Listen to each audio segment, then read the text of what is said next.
what up? 10:15, Saturday, October 18th. There is no baseball game tonight, but it is Saturday. I could not do baseball and coffee this morning, so gonna rip through it tonight on Baseball After Dark. We'll go over, I guess, a little bit of the Dodgers advancing, and a little bit of that game yesterday as well in Seattle with the big home runs, the grand slam, and then we'll look forward to the big game 6 tomorrow night, which will be a rematch, Yesavage and Gilbert, and we'll kind of go from there. Obviously, the Shohei stuff was crazy. That's about as good of a baseball game as you can play, obviously. When he hit the third home run, obviously that sealed the deal. I was going to make the video with the one home run and a good pitching performance because it was already noteworthy that he struck out the side in the first and homered to lead off the game for the Dodgers. So, I don't know, just crazy. Never thought I would see it, but here we are, And honestly, he is that good. He is that good. I see Spectre's already here in the comments. So there's no question anymore. Bonds never did that. Judge could never do that. Ruth could never do that. Shohei is the undisputed GOAT. So I think about it like this, the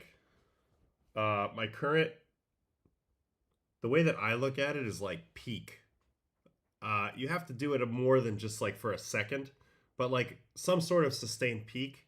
So for me, in my GOATs, I have Barry Bonds as the GOAT hitter, the best hitter of all time.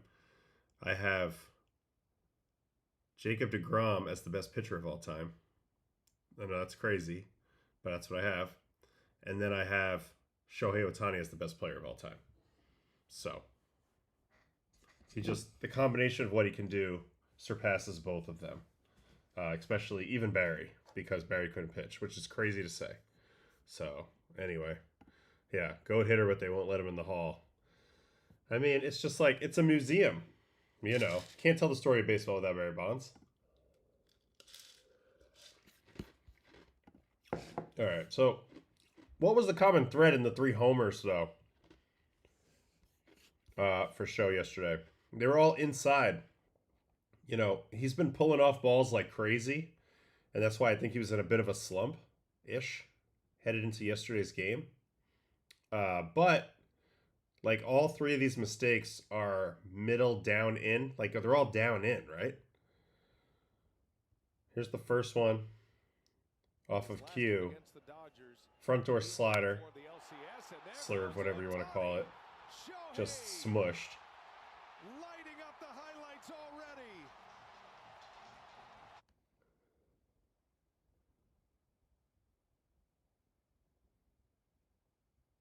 Just like he's dead set on hitting anything in right now. So whoever they play in the World Series, whether it's Seattle or Toronto, do not expect, unless it's a low slot lefty, for them to pound him in. I think other than that, they're going to probably make him beat them away right now. This is the second one, and you guys saw this one. This is the craziest home run maybe I've ever seen. But this pitch literally is inside. How do I get rid of this? Just go away. Get out of my face. Close. Look at this pitch. It's in off the plate. Not even a strike. Oh my goodness! It's also just an absurd swing. It's in the gap. That's the thing. Like, people have gone on the roof, but he went on the roof like in the gap.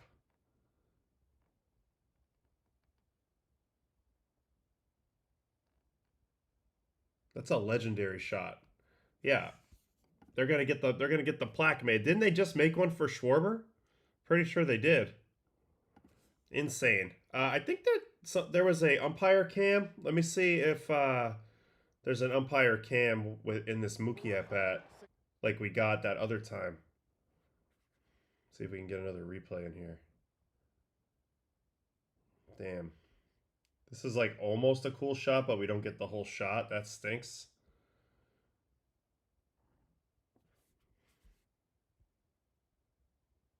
Damn.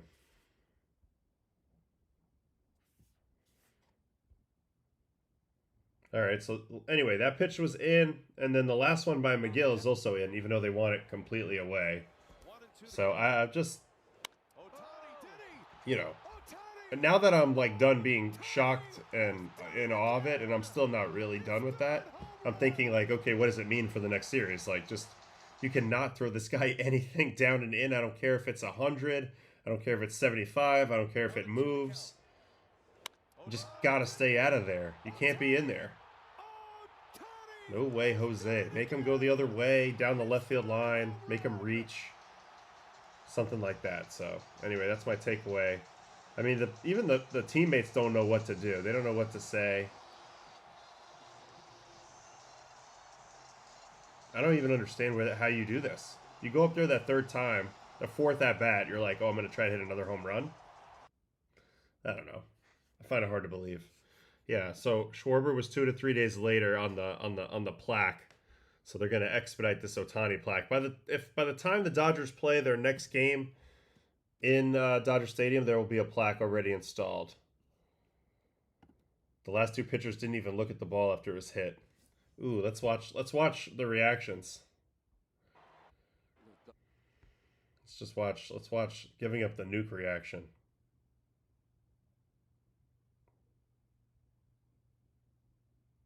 Oh, he sort of looked at the very end. He thought about it.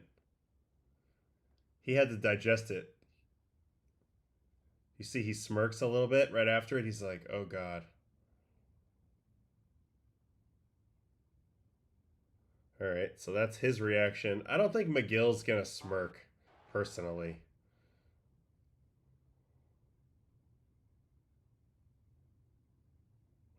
We got to check the other side angle. Yeah, no, he was just mad. I think he said one word.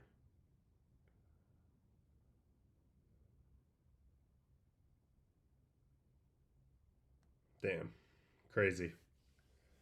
Anyway, that was the Shohei situation. Obviously, we know about the pitching, too. The pitching was wild. Some of the splitters, like a lot of the strikeouts here at the end, these splits. Look at this one.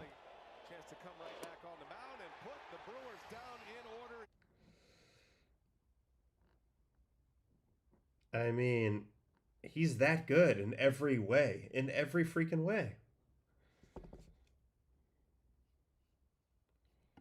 Yeah, that's a oh damn, he got me. Yeah, the first one. Patrick. -3 ERA last night, if you think about it. I like that. Like in a plus-minus situation. I can't even explain how beneficial it is to have him on your roster, too. Like, even in the regular season, like, it just allows you to have a six-man rotation without having to budget for a six-man rotation. He can just DH, and he'll let you know when he wants to pitch, and everybody gets an extra day. You know, he'll just slot in where it makes sense. It's it's so cool, and I know a lot of people are getting butthurt about it out there in the universe right now. They're mad, but like he's just literally breaking the system because he's that special. So it is what it is. I mean, that was disgusting. Here's another split. 1-2 on Treinen, and a swing and a miss. It's another strikeout. Just breaking these out at the end of the game. Didn't even throw one of these until like pitch 50 of his start.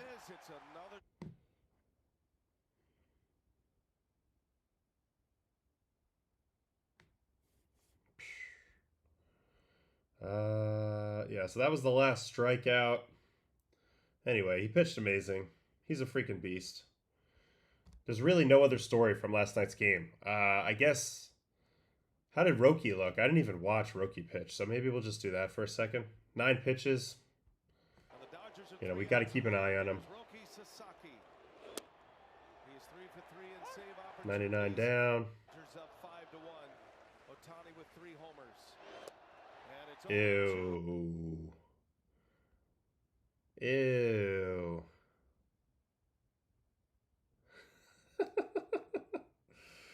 Dude, what is this? I still, man, I'm just blown away by how low spin it is. Yep, just keep throwing it. Wow, that's the second hit that Contreras has got like that with 2 strikes. His last 2 at-bats, he actually got one off of Shohei like this too on a sweeper where he kind of like strides, waits, and just kind of taps it up the middle. I don't know, it's just a funky pitch. All right, so leadoff hit there. Doesn't quite finish him with the split. Now Vaughn. He struggled when he went to this abbreviated windup right here, this quick step move. That's the last time we saw him struggle, was out of this setup. So I'll be curious to see how it looks this time.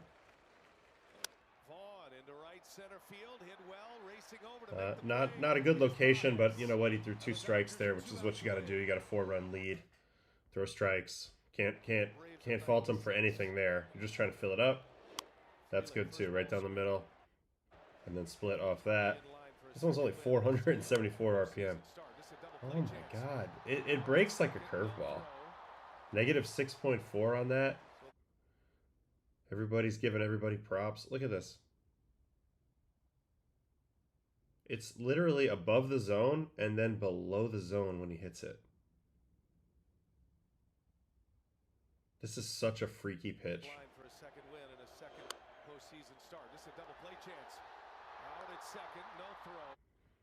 And then 1 pitch out to end the game. And the series. Dodgers with the sweep. They're going back to the Fall Classic 2 years in a row. They had a weird regular season. We know it. But they are clicking on every possible cylinder you could be clicking right now. So it's a good spot to be if you're them.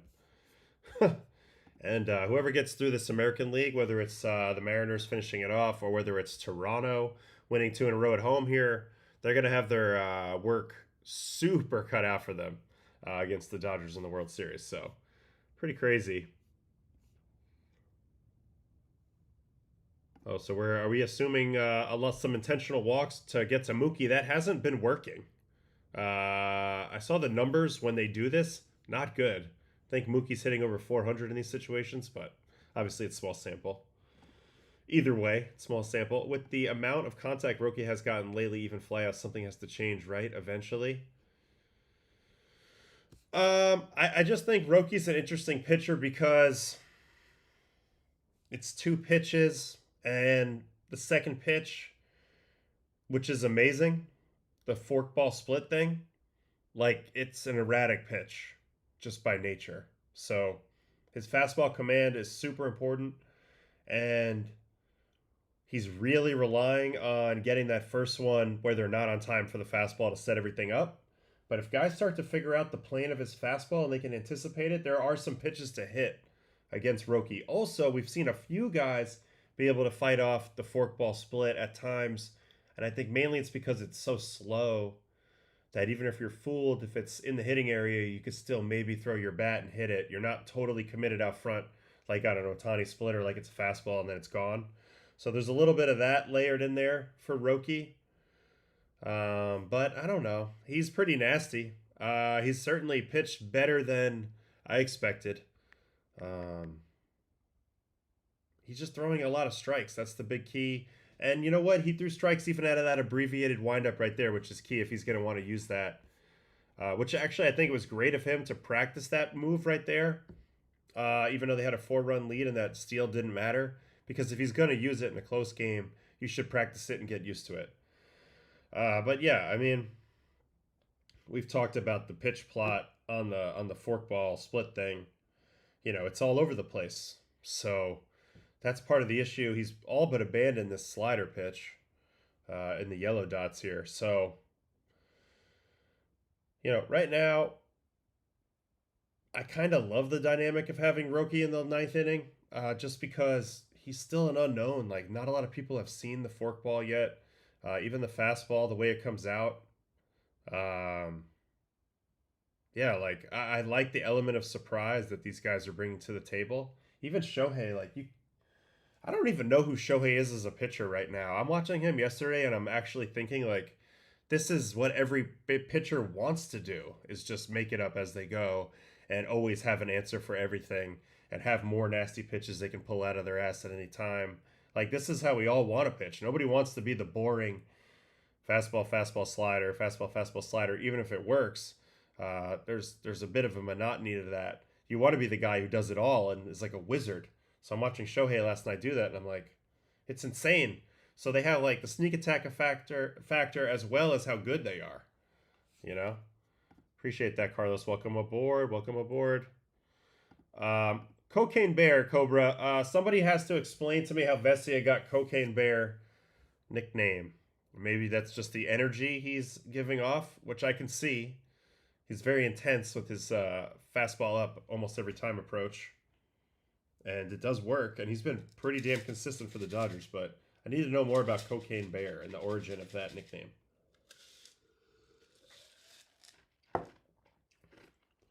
All right, so we just watched Roki. What about Treinen? They're trusting him again, so we got to watch that. I think it boils down to he pounds energy drinks. So he's a disciple of the great Tommy Kahnle, I would say. All right, let's watch Treinen pitch and just see where we feel like he's at, given his most recent outing right here. Beautiful sinker. Right in there. Sweeper off that. Not a big movement here, but yeah, it gets kind of clipped here on the sweeper. I don't know, kind of a weird pitch. Only negative 8.5 glove side here. Usually it's a lot bigger than that, so that's just weird. It happens. Good swing by Durbin, honestly. It's middle, but okay. Those 2 strikes in a row, and then here's a walk. This is something, too, like, he's kind of lost feel for this pitch, the cutter, a little bit, I feel like, this year at times. That was a huge pitch for him in one of his more recent dominant years. Then he pulls the sinker really bad. I mean, look at his energy. It's just like, he over-rotated hard here. Look at that. It's going that way, man. All right, 2-0. Sinker again. Stay closed. Yeah, he does, but then he overcorrects it. So this time he stays closed a lot better, but it just is too nasty. I mean, even still being a ball, you can see how much break that has on it. All right. Now he's going to go 4-seam. There's a strike. Ignores the runner. Yeah, you got a 5-run lead. I get it. Got to throw strikes. No good feel there either. Does come back to get the strikeout here, so let's see what happens here.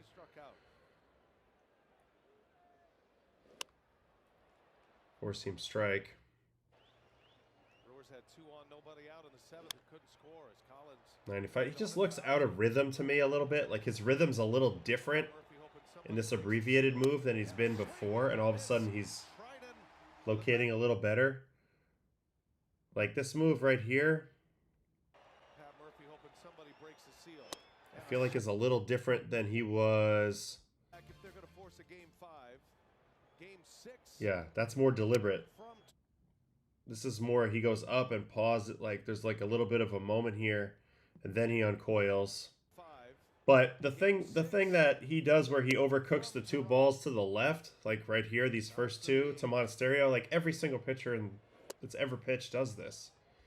It's really hard not to do this because ultimately you need to rotate really freaking fast to throw hard, but it's all about timing. So what I'd be telling myself is like when I get to this position where I'm coming down the mound and my shoulders are square still, I'm just telling myself don't move my shoulders. Like don't move. Don't move them. Just try to throw without rotating, which is impossible. You have to rotate to throw, but what it does is just delays it like a half beat, just a tiny little bit, and then that allows you to not send your energy towards the first base dugout and keep it directed towards the catcher, and all of a sudden your arm path cleans up and you can throw a strike. So that's what I'd be telling myself when I make this mistake. So it's very, very easily fixable to answer this question right here. Very fixable. Easily fixable, and even he knows how, and that's why he did throw strikes after that. He made some adjustment in that inning to try to figure out his feel, but it looks like he's searching for it a little bit, honestly.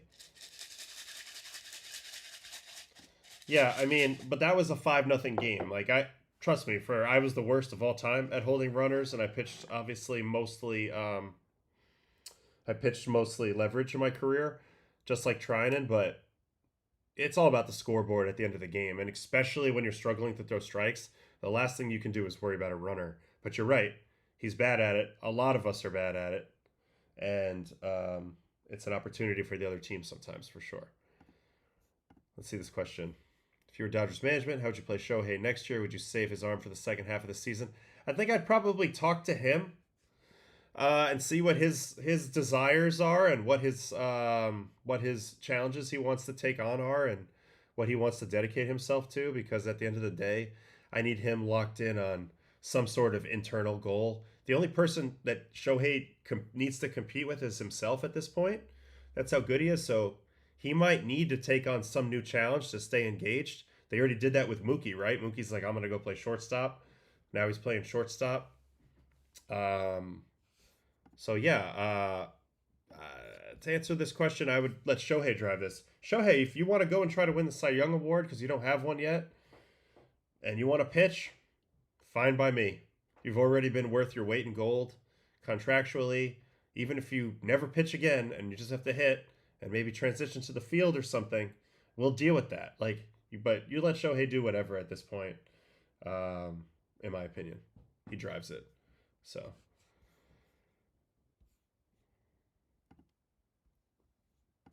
I envision him playing the outfield when he can no longer pitch. Yeah, I could see that too. I mean, pretty much anything with him is on the table. All right, so I have some notes on the Dodgers headed to the World Series, and then we'll jump into the other series because that's a lot more pertinent at this moment. Stats to know, Dodgers recorded just their second ever sweep in a best of 7. The last one was 1963 World Series versus the Yankees. They limited the Brewers to a 118 average in this series, which is the lowest average ever in a postseason series of more than 3 games. They're the first reigning champ to make it back to the World Series since the 09 Phillies. Phillies lost that World Series to the Yankees. Shohei, obviously the one-man wrecking crew, and Kike Hernandez's next game will be his 86th postseason game in a Dodger uniform, tying Justin Red Turner's franchise record. So Kike Enrique Hernandez, the kid from Puerto Rico, is going to be the Los Angeles Dodgers' all-time leader in playoff game appearances. That is amazing to me. And then there's all this talk about the money. The Dodgers' 2025 tax payroll estimated to come in at $417, $75 million more than any other team. Yada, yada, yada. It's all semantics to me. We all know they spend a lot of money. This has just become a talking point all of a sudden.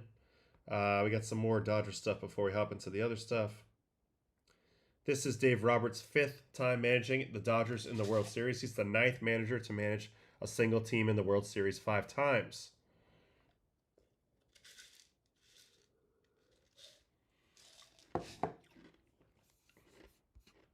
I did see this. I wonder how true that is, but that's amazing. And honestly, he's a big freaking deal, this guy. Especially in Japan. Tens of millions of baseball fans in Japan. Dedicated baseball fans. And Shohei's top of the food chain of that. It's amazing. Okay. Let's see here. Ohtani now, because he hit 3 home runs yesterday, now he's got a 5 home run postseason going. Only Corey Seager in 2020, who had 8, has more home runs by a Dodgers player in a single postseason. Man, Corey Seager has been an unbelievable playoff performer in his career between the Dodgers and the Rangers. Unbelievable. Ohtani can join Matsui as the only Japanese-born players to homer in the World Series, and can join Matsui as the only Japanese-born players to be named World Series MVP. So we're getting ahead of ourselves.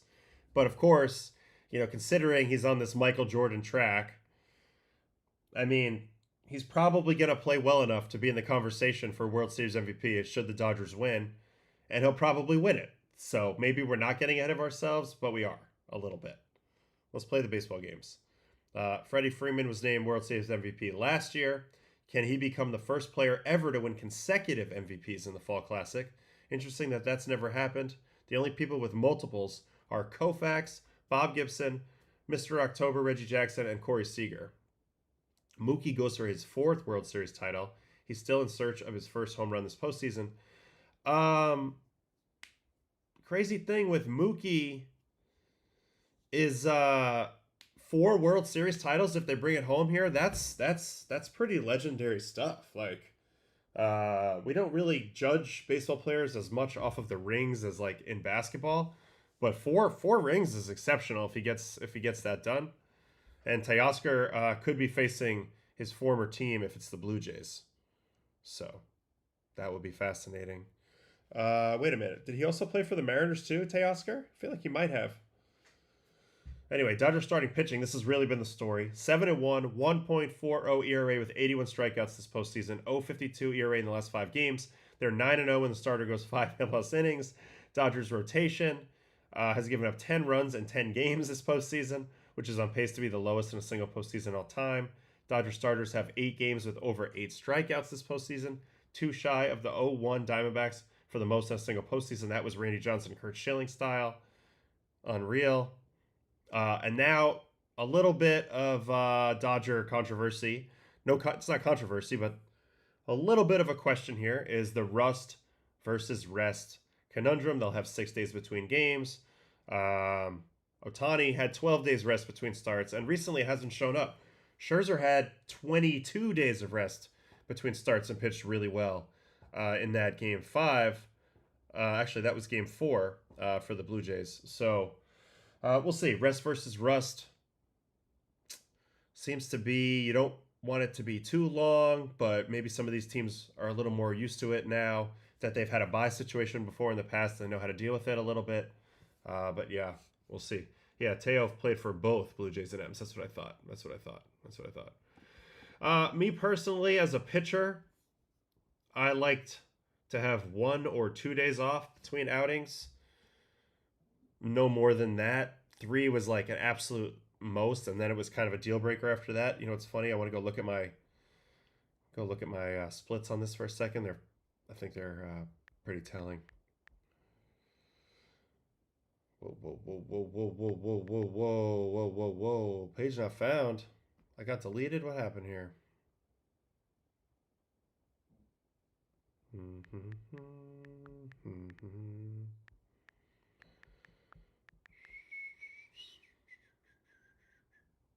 Okay. All right. Splits, career. I think there's something here for days of rest.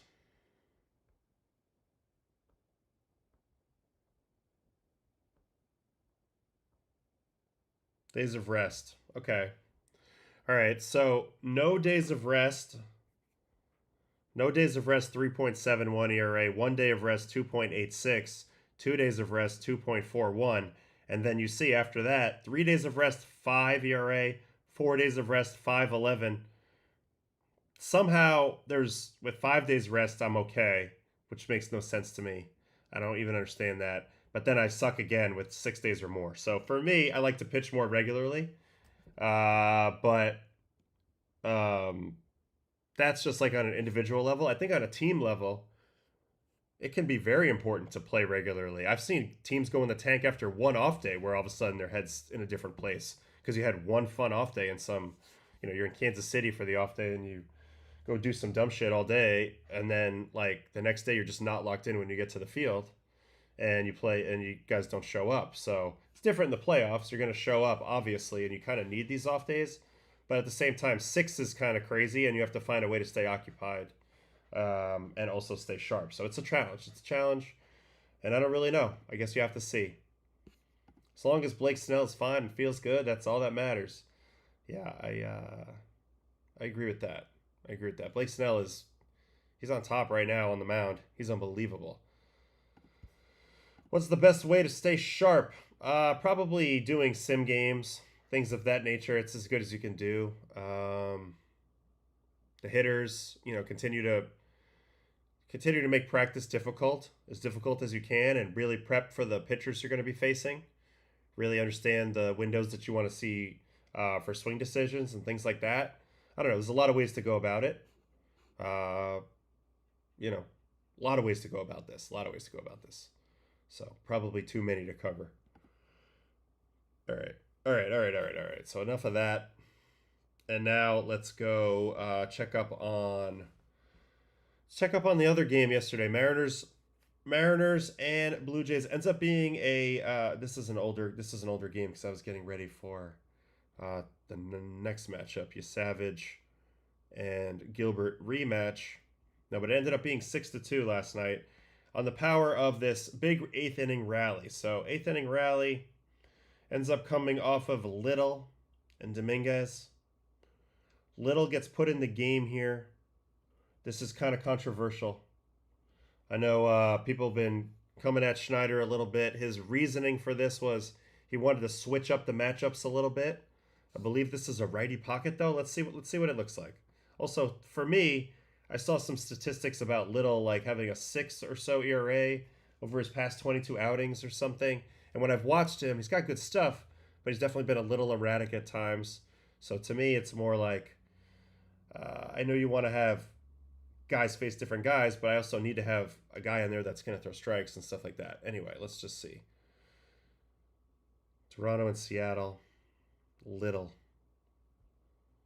Cal Raleigh is going to clip him first thing. All right, little sinker off the plate away. So they turn Raleigh around to the right side. Interesting. Sinker away, ball. Comes another sinker. 2-0. And then sinker. So triple sinker and gets clipped. Yeah, I mean he went the wrong direction. You're supposed to go from most hittable to least hittable. He throws two pitches that are balls in a row and then pipes one down the middle. Now this guy, I saw somewhere he's got like 64 total home runs this year, which is amazing. Hits this ball really freaking high too, huh? 43 degrees. All right, so he gets clipped. Okay, that happens. But then you cannot walk this next batter, especially Polanco, very aggressive hitter. Yeah, pulls the sinker in. So bad fundamentals, 1-0 on both guys. 2-0 on both guys. All sinkers to this point, so not commanding, but also not mixing. Foul ball, pulled foul. Okay, here's the curveball. I think he's got a really nice curveball. I would have liked to seen that gone to earlier. You can't come in the ball game and throw 6 sinkers in a row. In my opinion, here's another curve. Way low. I mean, this is in front of the plate. Yep, and then 3-2. Oh, gonna go back to that curve again. Kind of aimed it, chucked it in the dirt, and then another walk. Here's Naylor. Half swing, no swing. Here's that cutter. That was a good pitch. All right, so he locates a cutter there. Good pitch there. Back to the curve. He's bouncing the curve pretty consistently. He's been low with a lot of his pitches, and he's been behind in the count to all 3 guys. He doesn't really have the stuff to pitch out of behind in the count situation in a tight game. His challenge stuff is not where it's at. Plus, the confidence is already chipped away at. He got to give up a home run. First batter. So it ends up being Raleigh, Polanco, and Naylor. And then that's it. 3 batters. Smell you later. Here comes Dominguez. Rosarena.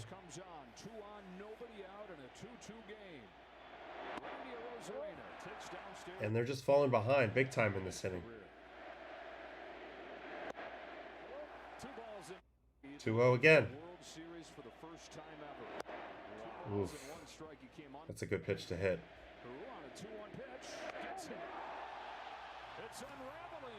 You want me to check on Brandon Little?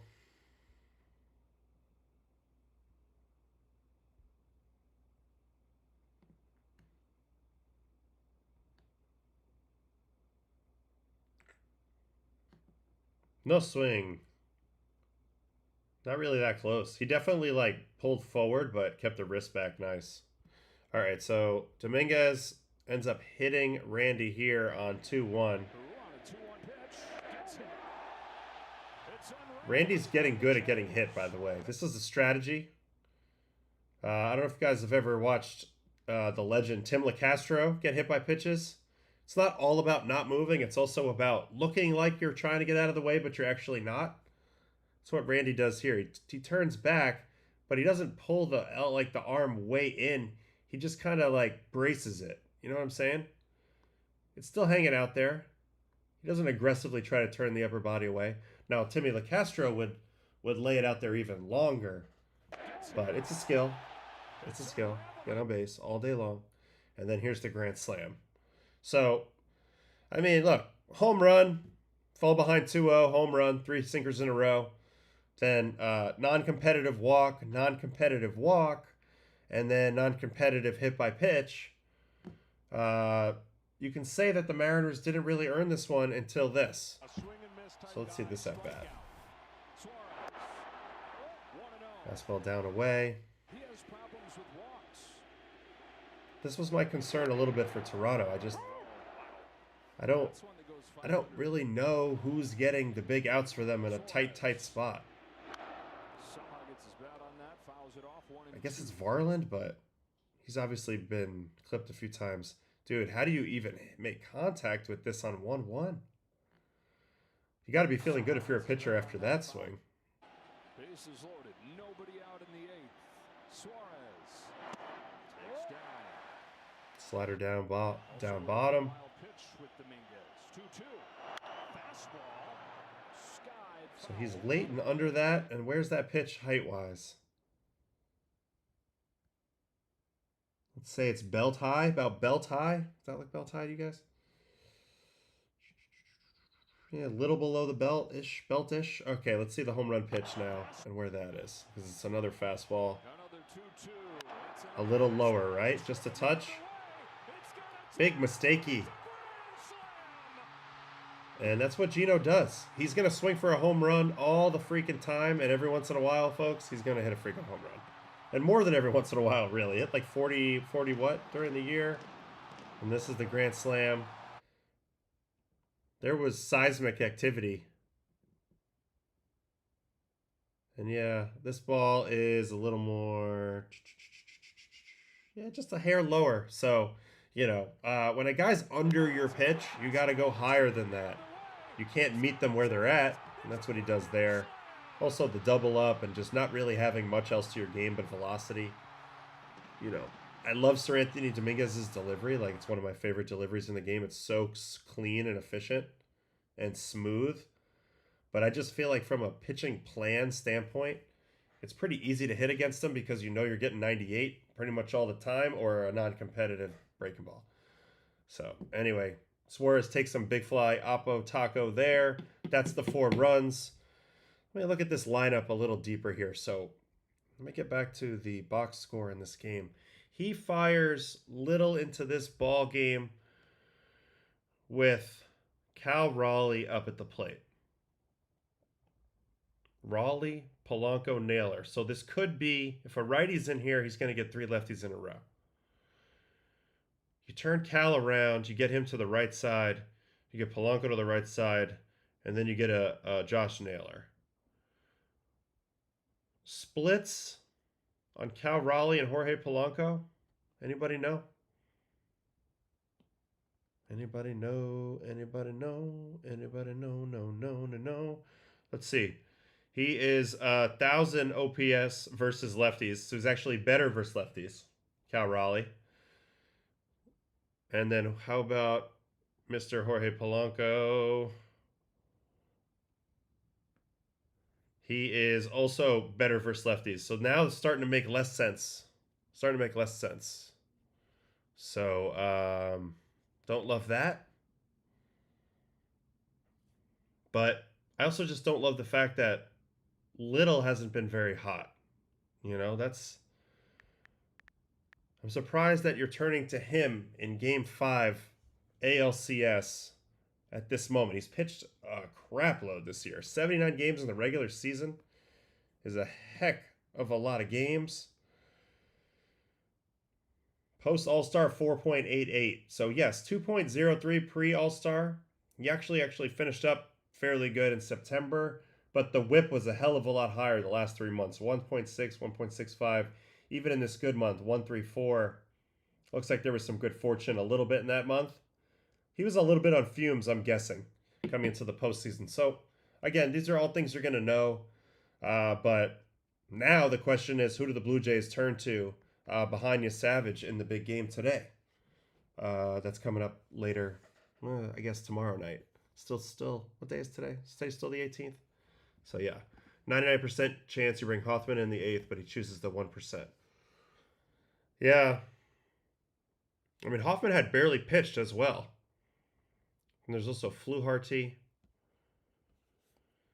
All right, what else we got here?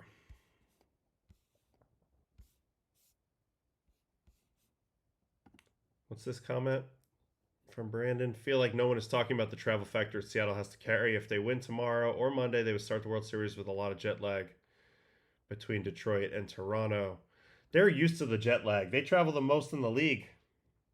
They by far have the most flight miles in Major League Baseball is Seattle Mariners. It's crazy, actually. It's ridiculous how far away that is compared to everywhere else.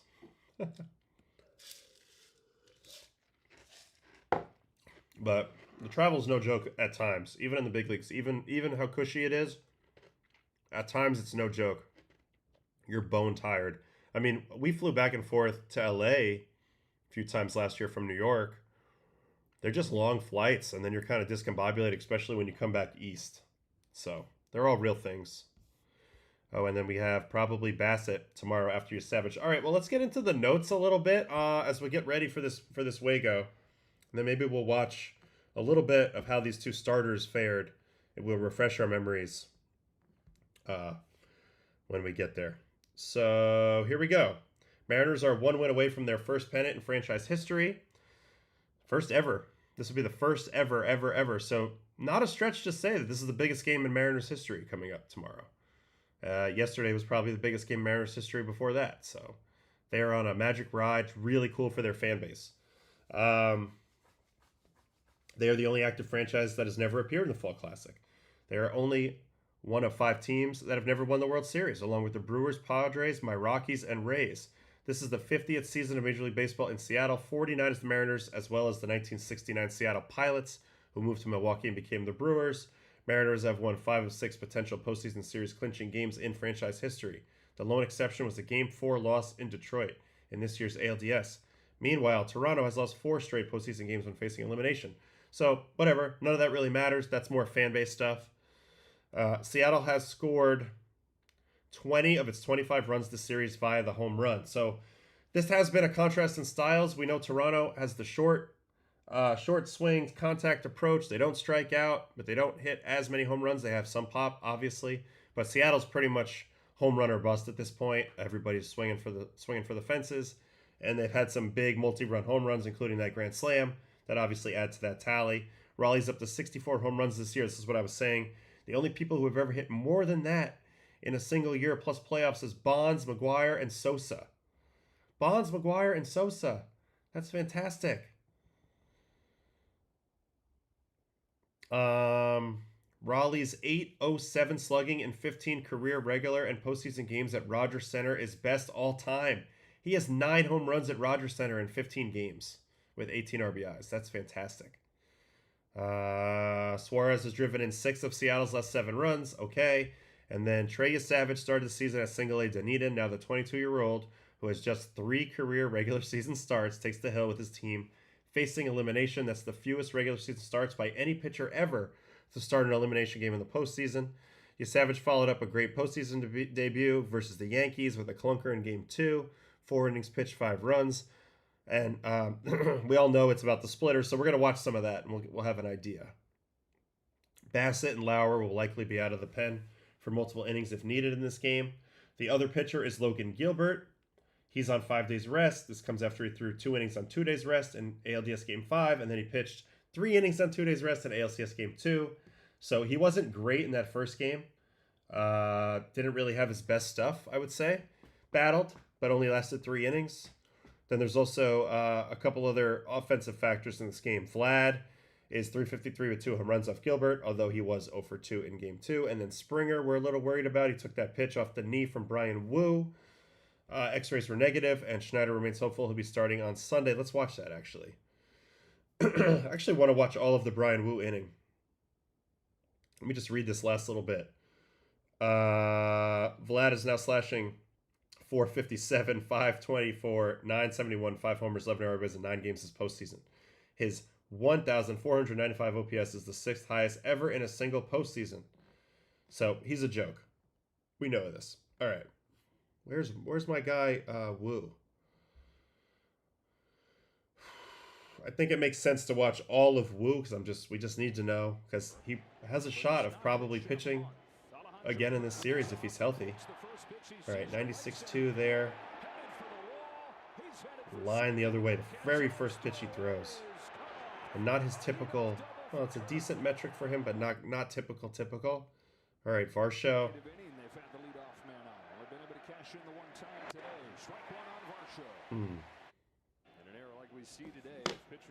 I think that the leash is short on everyone at this point, but they really want him to be great. They kind of need Yesavage to step up big in this game. The Jays do. Clean inning, but parachuted right into a postseason game for him. There's that Wu fastball, just explodes to the top from the low slot. There's the sinker. He looks pretty good to me. Looks pretty healthy to me. Only he knows how he's feeling, though, and how he's bouncing back from these outings. 97-2 right there. It's crazy how he just peppers fastballs, and it's really hard to get on top of them. Of course, Ernest Clement could probably do it, but... Go ahead, run at second. One gone, sixth inning. Doing it right-handed, though. Swatted to right center field, base. Ernie Clement is having a hell of a playoffs. Man, they would have got Kirk here with a good throw, huh?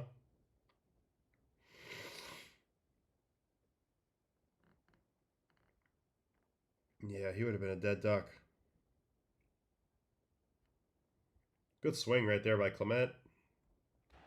Barger. All I'm seeing is fastballs out of Wu. I know that's fairly typical, but my goodness. How do you hit a ground ball in an upshoot Brian Wu four-steamer? Weird out there. Clement in third. Counter for Leffa.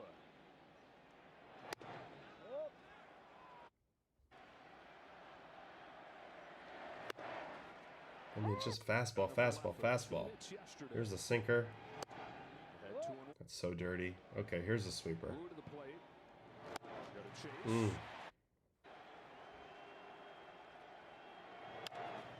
Good pitch. So it could have been worse, but he did give up a run there. And then in the seventh, the hit by pitch is the second batter.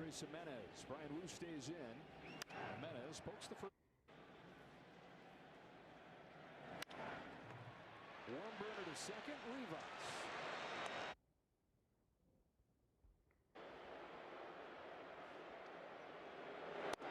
5 out of 6. Wow, it's like he was pre-feeling it.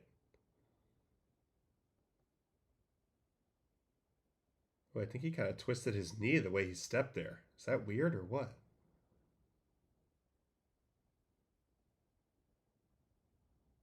What do you guys think of that? That didn't look great. That did not look great.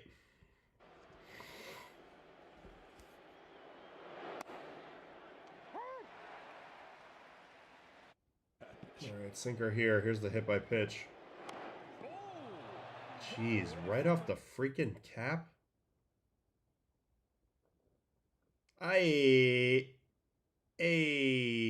Oh, that hurts so bad. It's all bone.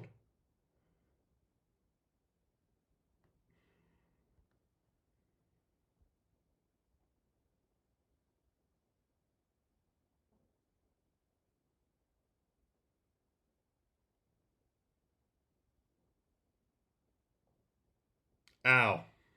That's all I got. I just got ow. Ow, ow, ow, ow, ow. All right, 2 more batters for Wu. Hitting .345 in the playoffs as the true hitter for the Jays. It's kind of just, it's interesting to see him in this relief mode. Bouncing ball towards the middle. Operfito is moving to the plate. Nice play, Gino. Then he intentionally walks Vlad and then Kirk again. So Kirk got him on a first pitch four-seamer. Sweeper, good pitch. Sweeper again. Okay. Bouncing ball.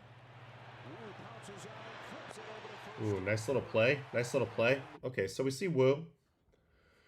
What's the data on Mr. Wu?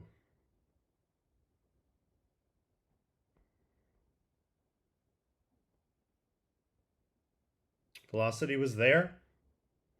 Whiffs were definitely not there. 2 whiffs on 16 swings, but I mean, look at how many fastballs he threw. He only threw 4 non-fastballs in 28 pitches. So, yeah. But Springer, we'll see if he comes back. Thank God they didn't have to play the next day. He would not have played. That hurts way too bad. I'm sure they've got all sorts of creams and ointments and lights and lasers and all sorts of stuff being shot into that spot so that he can hopefully play. And adrenaline is a hell of a drug, but might be tough. Might be tough. All right, so as we mentioned, it's going to be Yesavage, and it's going to be Logan Gilbert. This is what they did last time. Gilbert, as I mentioned, 3 innings, 5 hits, 3 runs, 2 earned, 1 walk, 2 strikeouts. Yesavage, 4 innings, 4 hits, 5 earned, 3 walks, 4 strikeouts with a home run, which happened in the very first inning. So he gave up 3 right off the rip, and then the 5th inning was a little bit of the weird inning where one of the runs was a intentional walk that Schneider put on that I did not like. On the other side of things, Gilbert. So let's go back and rewatch the first inning of this game from the other night as we get a little more prepared for this matchup. Now, mind you, Gilbert was tired. He's probably going to be a lot different. He's going to be in that Walter mode tomorrow, right? That's his alter ego, Walter. So that's what I expect. Anyway, here's Yesavage. He starts off this game. Should have had the strikeout. That's right.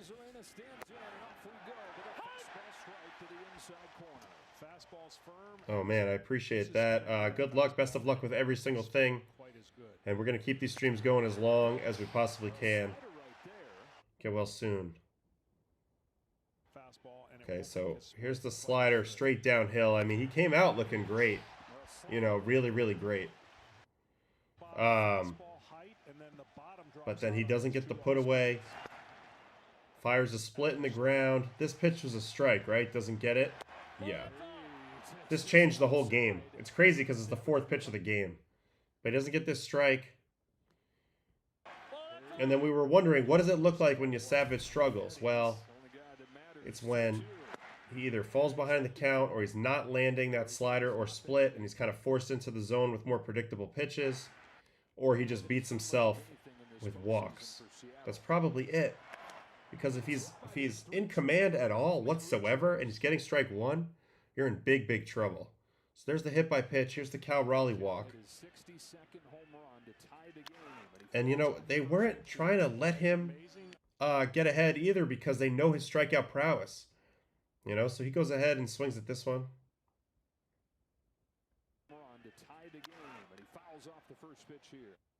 Yeah, Randy was walking back to the bed, walking back for sure. It's a good story. Savage apparently high on the M's draft board, picked the switch pitcher. Oh, that's Clegente or whatever his name is, Durangelo. That's so fascinating. Switch pitcher, I love that. Very fascinating.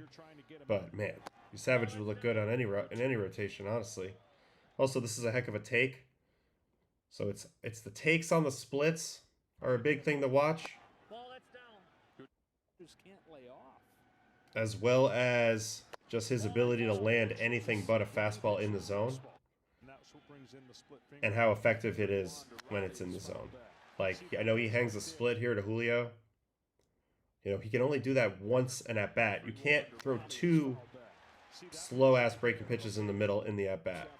In the same at-bat. And then just misses with that. So, kind of iffy-ish command here to Raleigh in this at-bat. A little bit. Not terrible. Like, he wasn't far off. But yeah, gets himself in trouble, and then this happens.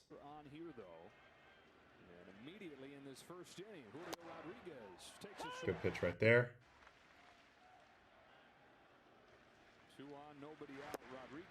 So this is what I mean. This pitch, you can get away with it once. It's actually kind of amazing the first time. Just kind of like a high, swooping in, slow split right there. But then he throws it again with 2 strikes in a minute. And you just can't do it twice because now the hitter's seen the lane a little bit. And he's on timing because this was 3 splitters in a row. So this is the only way the splitter's going to get clipped, really. You know, you kind of just did it to yourself with a bad location and a bad sequence. But yeah, I mean, another high split. Julio stays through it. Still a fluky swing. Still a fluky swing. Right on right, split, home run off Yesavage. He's not going to give up too many of those in his whole career. But that's a little bit of what it looks like when he struggles. Sorry about the ice chewing. Plus, there was plenty of good in this start as well. I mean, when the split's on, the split's on. See you later there. Here's Suarez on a heater. Goodbye. Here's Canzone on a heater. Yep, smell ya. Here's Randy getting punched out on a slider. Should have punched him twice in this game. So there's plenty of good. And then in the fifth inning goes like this. So this is another reason why I kind of felt like he pitched a little better overall than the numbers suggest. So I have a pretty decent amount of confidence in Yesavage going into tomorrow. I mean, this is kind of a seeing eye ground ball hit, and then they forced him to intentionally walk a guy. He didn't really do anything to deserve 2 earned runs in the 5th inning. So if you really look at it, he should have struck out Randy in the beginning of the game. You know, it could have easily been a 5 or 6 inning 2-run outing with the way he looked. So look for him to bounce back and pitch pretty well. On the other side of things, Logan Gilbert was not as sharp, I didn't think. Did not have a lot of swing and miss. I think he's just tired in this ball game. So I think you're gonna see a much better version of Logan tomorrow, and he'll be juiced up to send his team to the World Series. So I expect both of these pitchers actually to look pretty good tomorrow. And we'll just have to see. You know, the Blue Jays, they're traditionally very aggressive. They'll probably continue to be aggressive. Will their aggression pay off? Or will they be kind of helping Gilbert out by getting quick outs? These are big questions as we go into this game for sure. You know, the styles are a big deal. Mariners are going to try to hit homers off Yesavage. Tough guy to do it on, especially from the left side. You're banking on either beating a fastball to a spot or a backup slider in the zone or a backup split in the zone. So there's the slider. That's really poor execution on 2 strikes here from Gilbert. And George crushes it. I mean, look at it. It's just a little cement mixer up in. Not even, kind of middle. Obviously, the desired location on this pitch is somewhere over here. So all that happens mechanically when you do this, and you know, it looks like, how could you do this? I mean, it's just such a small thing, but the same stuff we were talking about before, where you pull just a little too much with your front shoulder and you rotate a little earlier than you want to. That's what happens here. He rotates a little early and the arm's kind of behind his body just a touch. You see that? And then the ball just can't get, his hand just can't get to where it has to get to. And so the ball comes out and squirts out a little bit to the right, a little early, and it just backs up like that. But that is such a small difference from staying closed, that extra millisecond where your hand travels, and now it's out front and you execute your pitch. So these are the minor things that we work on every single day with our release points and things like that, and your timing, just so that you can get that hand where it needs to go and you can make pitches. Gilbert was a little tired, and I think that probably contributed to him being just a slight bit off at times.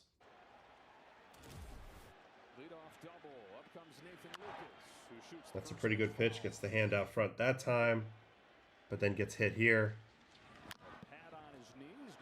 Little chopper.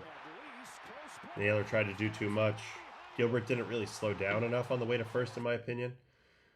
If you watch Gilbert here, you're supposed to go choppy step a little bit more choppy than he gets. He stays kind of big. And then he's got no shot at the throw behind him. But also, let's be fair, that throw's way behind him. So, really, Naylor just didn't lead his receiver there. Anyway. Here's a Vlad ground out. On this 1-1, Vlad Jr. chops it to short for J.P. Crawford with a Craw.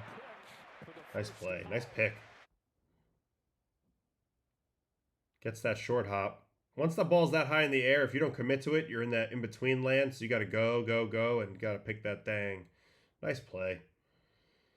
So he does get a strikeout of Barger. This is the split. He's got a little bit of that Sasaki-ish split as well. Very low RPM. I would actually compare his pretty closely to Sasaki, just without the velocity. You know, similar type of idea, but his is 79 here, whereas Roki's can be 88.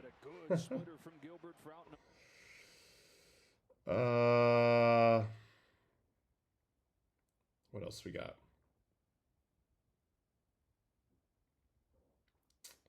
Alejandro Kirk single on a slider. So this is going to be another poor executed slider. Yep. So let's look out for that tomorrow a little bit. How's he going to execute the slider? Slider's a big pitch for him. He uses it an awful lot. Slider and splitter. Slider's the main weapon versus righties. If he's going to back him up in the middle of the zone, that's the pitch the Blue Jays want. If he's going to get him to the outer third, that's the pitch he wants. So it's a small thing, but really it's a battle for location. Blue Jays want everything in here. This is the red zone, dead red. I'm smashing this ball.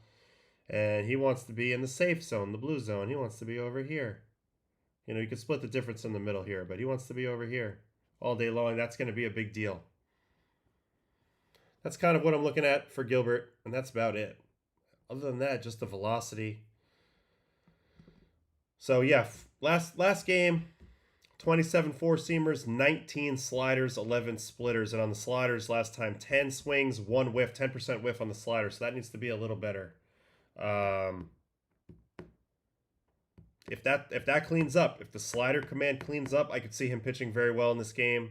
Blue Jays are going to be aggressive versus him, and we'll just have to see how that goes. And then the other side of things, Yesavage, he was 31 fastballs, 23 sliders, 16 splitters. I expect the splitter to get pumped way, way up in this game, but that's all dependent on him getting ahead. Slider is important for that. He's got to get ahead. He's got to stay ahead. He's got to get to that split. The split's where the whiff should be. He's 33% whiff on both slider and split last time. I expect those numbers to be higher if he's in the zone early. If not, look for Seattle to hunt individual pitches and swing for the fences, because that's what they do. In the bullpen battle, it's been mentioned that it could be Bassett behind him. He's been probably dying for an opportunity. Lauer, the lefty. On the other side, Munoz, 100% is going to pitch. Probably Brash. So it's going to be interesting to see. I love it.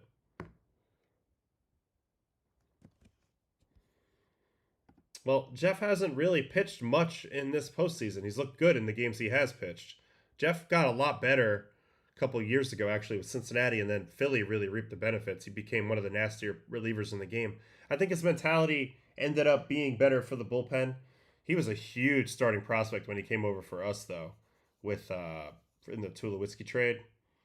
And he has the starter build, pitches, pedigree, all that. But I think, similar to myself, maybe a little better to just let it fly in short bursts. Seems like he likes to pitch with a lot of emotion, and he's got great stuff. He's always had really good physical talent.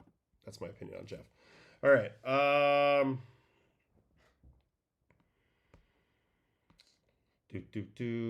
They have a list of top 5 greatest postseason single game performances of all time. I'm not going to read the whole thing. But I'm going to give you the top 5 that they have. Koufax, 65, World Series Game 7. Mr. October, the 3 home run game, 77, World Series Game 6. Albert Pujols, 3 home run game, 2011, World Series Game 3 versus Texas. Don Larson, the World Series perfect game. And now they have Shohei as the number 1 after yesterday's game. I can't really disagree. Brewers go out with a whimper. Not really going to eulogize the Brewers too much. They were kind of who we thought they were. They were a good team. Unfortunately, the Dodgers steamrolled the shit out of them. ALCS MVP field. Cal Raleigh, the current favorite. Suarez, Rodriguez. Obviously, those guys are first because the Mariners are ahead in the series. Top billing for the Blue Jays would be Vlad. So we'll just see how that plays out. Whoever it is, I will definitely do a watching of all of their at-bats, all the pitches they see. That'll be really fun. I obviously didn't have to do anything different than my video I did on Shohei because he did it all. He had the amazing performance, and he also won NLCS MVP. Mariners superstition stuff going on this year. They got the Etsy Witches, which some people probably know about. What's the Cheetos thing? Around the time Blackburn ordered the spell and first mustaches began to sprout, Mariners president Jerry Dipoto Rick Riz brought back a classic superstition involving Cheetos. When the team was in Atlanta, DePoto resumed an old routine, ensuring that Riz received a bag of Cheetos from the baseball ops group on game day. Okay, whatever. So they got Cheetos as a lucky thing. The rally shoes I've seen in the stands, and then the mustaches seems to be a thing. Bryce Miller. Once there was more mustaches in the locker room, we've been winning, so it's got to have some power. So the mustache has a good war this year on their team. Yeah.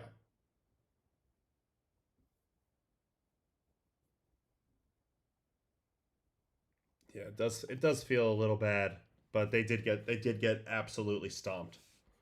Stomped. And that's it. That's really all there is about this showdown. It's going to be good. I'll probably do baseball after dark. Nah, I'll probably do baseball and coffee on Monday. That makes the most sense. And then that'll be either a preview for a game 7 or just a straight recap of the game 6, or maybe it'll be a little bit of both. But that's going to be it, really. There's nothing else to really watch. We watch both pitchers kind of go at it that are going to go at it. We recap Shohei a little bit.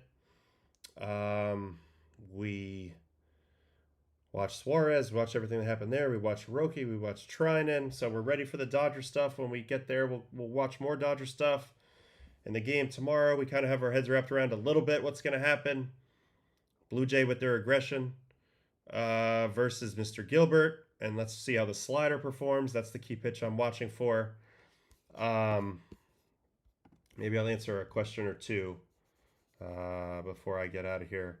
And then on the other side, Seattle's probably going to lay in the weeds waiting for Yesavage mistakes. Hopefully they can get in some hitter counts, because if they're not, I do think he's going to punch out a ton of dudes with splitties. Billy, I've been seeing your emails. I've been seeing your texts. We're going to restock the T-shirts eventually, and I'll let you know when. But you'll get it. Don't worry. If the Mariners hang on to play Dodgers, how much do you think the lack of lefties in their pen would hurt their chances? It's probably not great. But I'm trying to think how they would match up with. I mean, they're not going to match up well with Shohei or Freddie, pretty much regardless. Even Brash, Munoz, not great. Off the top of my head, Bizzardo. So, yeah, you're back at Spire. Maybe using some starters. I don't know. That could be a problem. Those two hitters in particular, Freddie and Shohei, that could be an issue.